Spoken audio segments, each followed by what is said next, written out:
C'est un gaspillage de ressources humaines et financières, d'énergie et aussi de temps, le temps qui est sans doute la ressource la plus précieuse.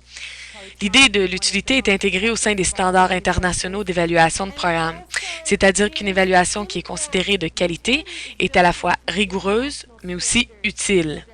C'est important de garder cela en tête. Ce n'est pas que pour être pratique, mais c'est aussi le moyen par lequel la profession définit une évaluation de qualité. Quand on parle d'usage projeté de l'évaluation, on fait référence aux usages qu'on a l'intention d'en faire. Je vous donnerai des exemples dans quelques instants. Quand on parle d'usagers projetés, on fait référence à ceux et celles qui auront leurs actions influencées ou informées, soit par le processus de l'évaluation, soit par le produit de l'évaluation comme tel. Pour aider à distinguer les usagers d'une évaluation par rapport à l'auditoire d'une évaluation, moi je me dis souvent que l'auditoire d'une évaluation peut être très large. Plusieurs personnes risquent de s'intéresser aux trouvailles, alors que les usagers sont des gens qui entreprendront une action concrète basée sur les résultats spécifiques de l'évaluation. Les usagers ont donc tendance à former un groupe beaucoup plus restreint que l'auditoire.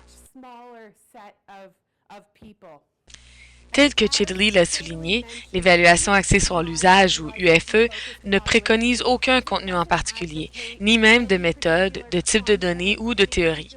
L'UFE part du postulat qu'il faut identifier quels sont les usages prévus et par la suite, on identifie en conséquence l'objet, la méthode, le type de données et la théorie qui serait le plus adéquat pour ce que nous souhaitons accomplir. Donc, ces décisions sont basées sur l'usage qu'on fera de l'évaluation.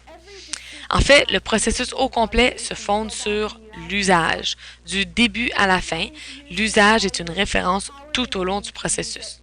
Pour chaque décision qu'on a à faire, on se pose la question à savoir qui se servira de cette évaluation et comment prévoit-il s'en servir. Par la suite, on implique ces gens-là dans le processus décisionnel. Il faut leur demander, est-ce que les questions que nous prévoyons poser répondent à vos besoins? Est-ce que l'évaluateur que nous avons choisi vous est crédible? Est-ce que les trouvailles vous seront disponibles à temps pour l'usage que vous prévoyez en faire? C'est la même chose pour le format et la diffusion. Différentes personnes valorisent différents indicateurs de performance et en conséquence préféreront un format plus que l'autre. Il nous faut aussi savoir budgétiser en fonction de l'usage qui sera fait de l'évaluation.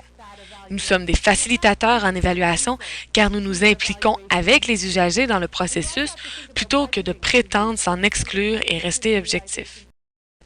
Michael Patton définit dans son livre deux genres d'usages possibles. D'abord, il y a l'usage qu'on fait des trouvailles qui résulte du processus d'évaluation. On peut se servir des trouvailles afin de porter un jugement sur l'activité qui a été sujette à évaluation. On peut s'en servir pour améliorer un programme et aussi pour susciter des idées sur ce qui fonctionne bien ou ce qui fonctionne moins bien. Ce ne sont que quelques exemples et sûrement vous allez en trouver d'autres avec l'expérience que vous avez avec vos projets propres à vous. Il y a aussi l'usage qu'on peut faire du processus d'évaluation. C'est peut-être l'usage oublié de l'évaluation, mais souvent, c'est dans l'enclenchement même du processus d'évaluation que l'apprentissage a lieu. Quelques exemples de l'utilisation qu'on peut faire du processus. Mais d'abord, on peut améliorer l'intercompréhension. Pourquoi est-ce que nous faisons ce que nous faisons? Pourquoi est-ce que ça s'est déroulé de telle manière? Nous interprétons tous de différentes manières les événements qui nous entourent. Entamer une évaluation permet de mettre au clair ce que nous pensons en tant que groupe et de fournir des preuves à l'appui pour justifier ce que nous pensons aussi. Ensuite, l'évaluation peut accroître l'étendue du programme. Les TIC fournissent un bon exemple dans ce cas-ci. Prenons par exemple un projet qui appuie l'utilisation de Palm Pilot par des praticiens en santé. L'évaluation elle-même pourrait se servir des PALM pour recueillir ces données. Et donc, l'évaluation contribue au renforcement du projet. Ensuite, on peut aussi accroître la responsabilisation et augmenter la confiance en soi et l'engagement si on le souhaite et si on mène notre évaluation en conséquence. Il y a enfin le développement organisationnel et du programme.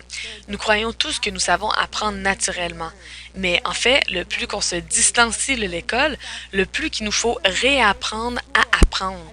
L'évaluation offre cette possibilité-là en offrant l'occasion de collaborer avec nos collègues et notre équipe.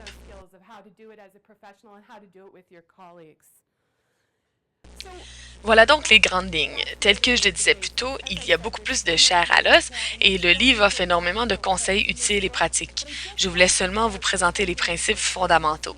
De cette manière, nous partons tous de la perspective de l'utilité avant de débuter nos évaluations.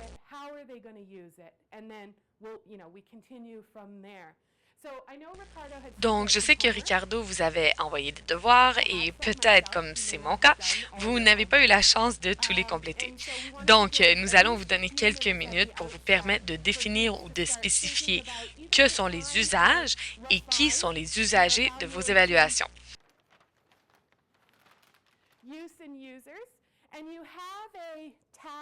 Dans vos brochures se trouve une fiche avec ces tâches. On vous demande donc de rédiger une liste des usagers projetés. Il pourrait y en avoir qu'un, mais aussi plusieurs.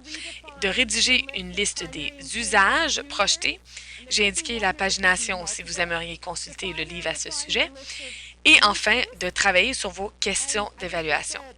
D'après mon expérience, la rédaction de questions vraiment précises et solides est sûrement la partie la plus exigeante. Quand je discutais avec les organisateurs de l'atelier par courriel, je crois qu'on s'est tous entendus pour dire que cette partie-là est effectivement la plus difficile en raison du fait qu'il y a tant de choses qu'on aimerait savoir. Mais il faut savoir choisir ce qu'on sera réellement opérationnalisé compte tenu des ressources et des indicateurs. Donc, des trois tâches qui vous sont présentées, je suggère que vous consacrez plus de temps sur la troisième que sur les deux premières. Encore une fois, je vous ai mis ici la référence du livre de Michael si jamais vous nécessitez plus d'informations. Vous y trouverez une liste de contrôles à partir d'une perspective axée sur l'usage.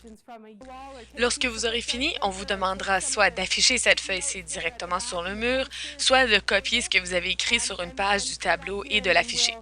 On n'aura malheureusement pas le temps d'en discuter en groupe, mais on aura l'occasion de circuler dans la salle afin de jeter un coup d'œil sur le travail des autres. Moi-même, Ricardo, Jess et Chat, nous sommes tous là pour vous aider avec ce travail.